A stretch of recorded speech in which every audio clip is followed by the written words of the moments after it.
St Pancras. There were police on my tube. Really? There were police. Yeah, I went up past the stadium up to Redemption.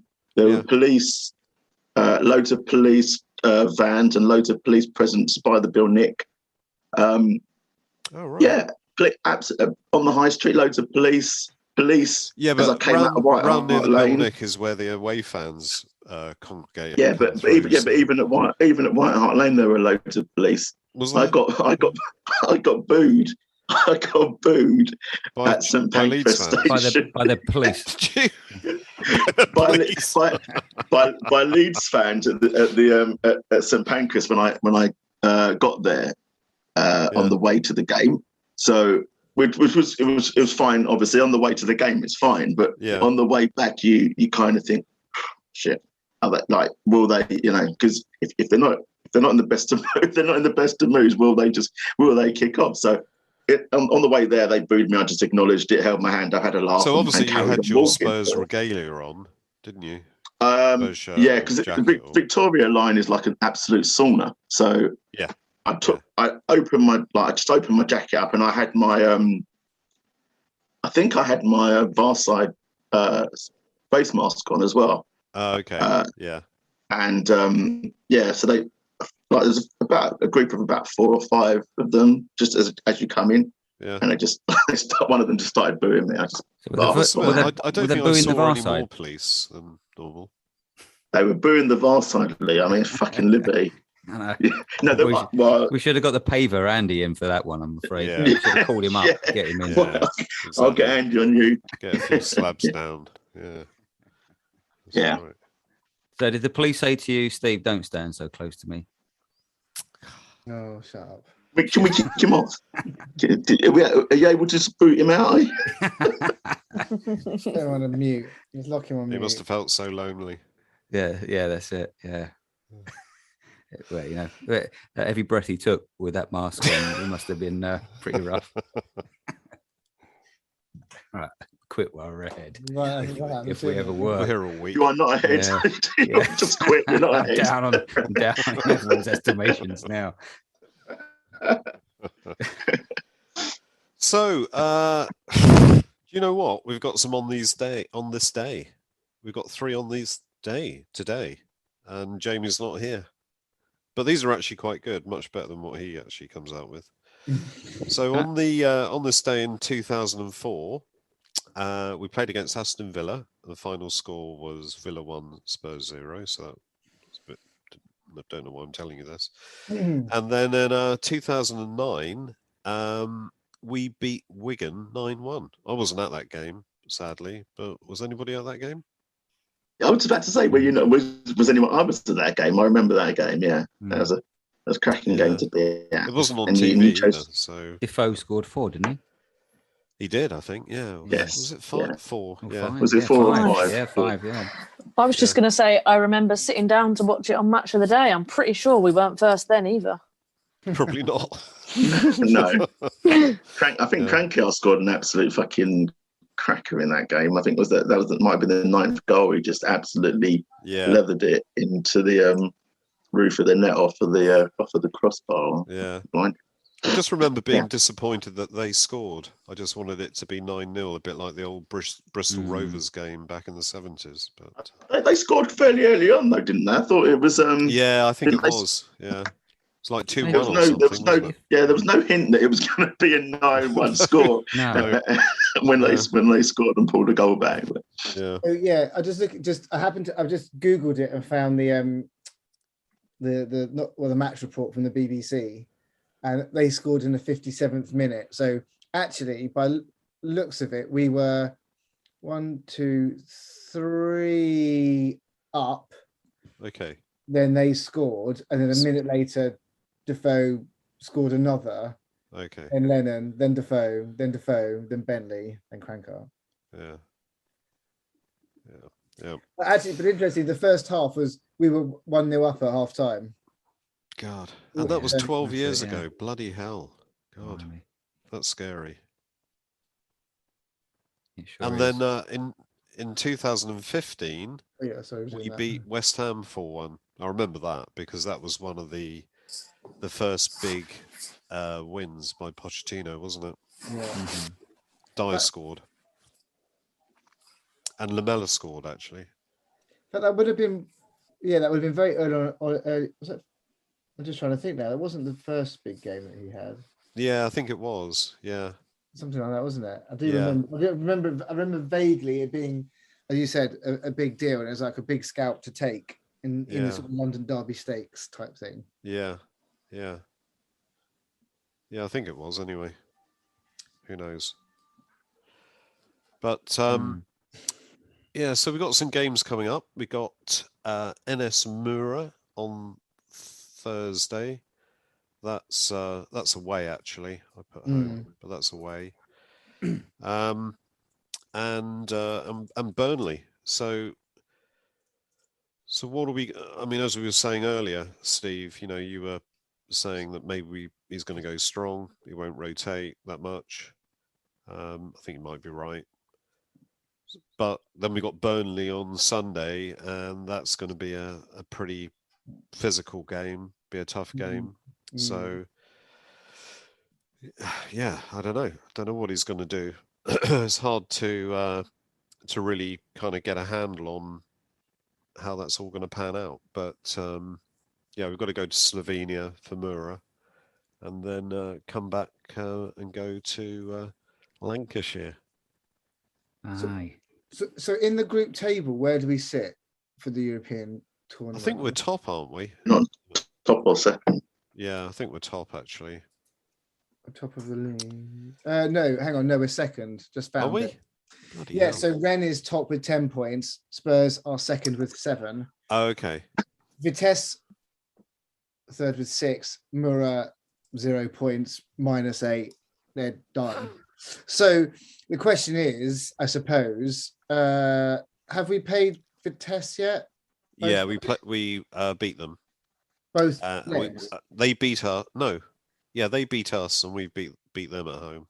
Right, okay. So after we played, because we played 4 in the group, 2 more to do. So after we played Mura, who have we got left? Is it Rennes then?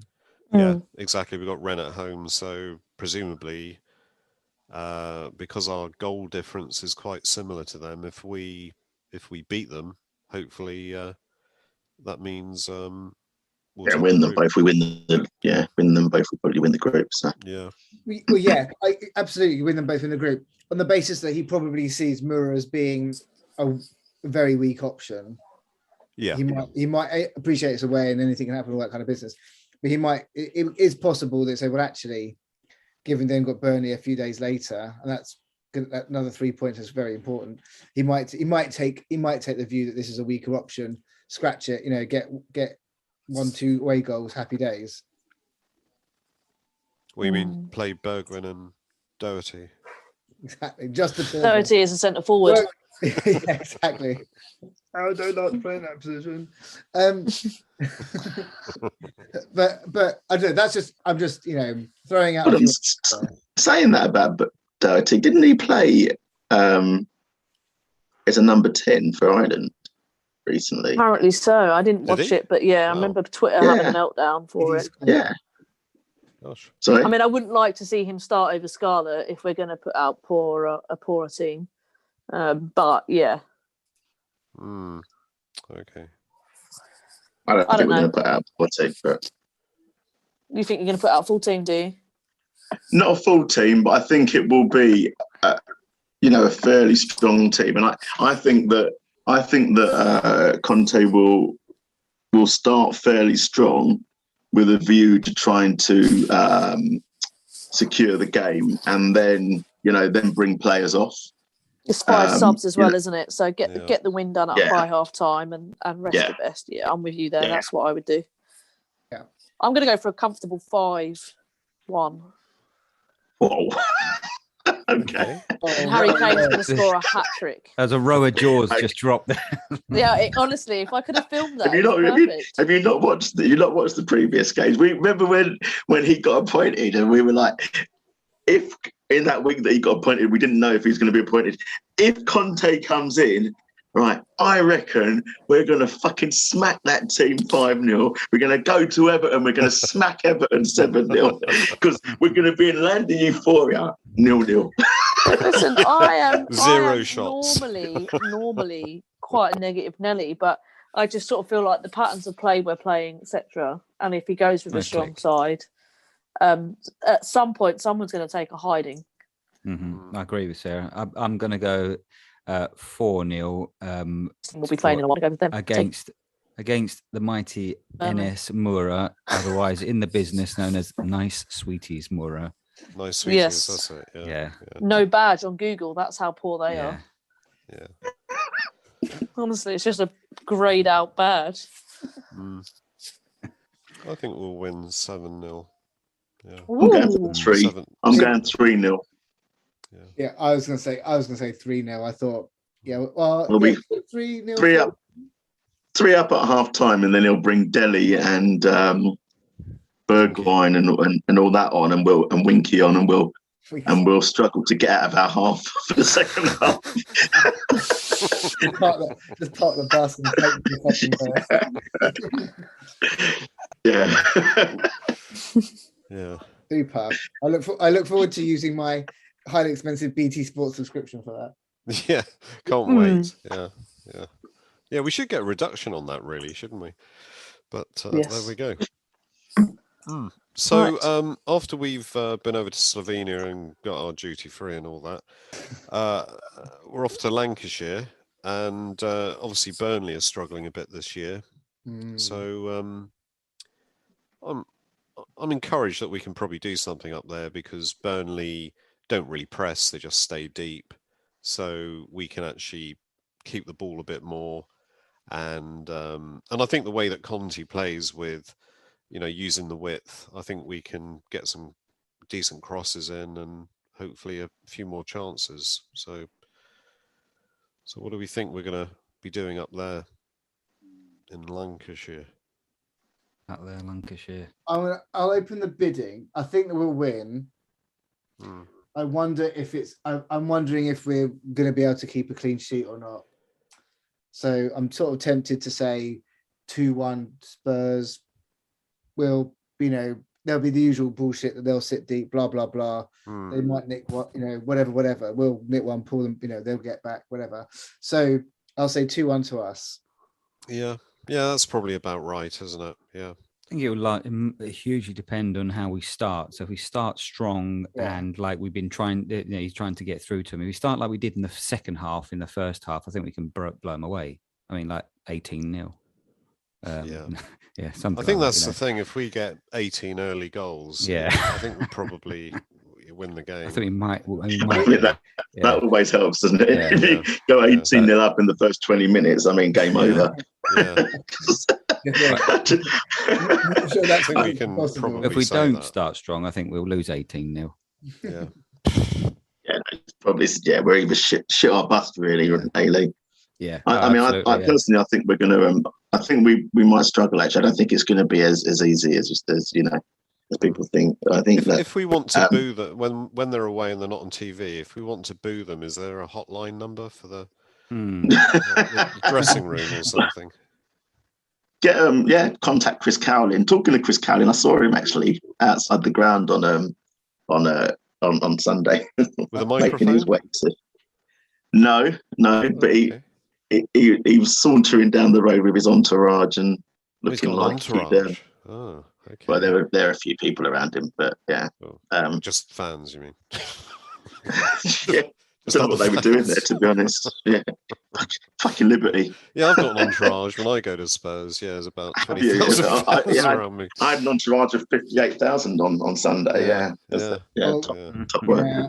Unfortunately for you, Andy, is your care and the community helper. But anyway, I think it may not find it as easy. I think they've got that guy that's broken through for them this season, Maxwell Cornet, just seems to score fucking absolute belters. Who was he playing for? He was playing France, wasn't he?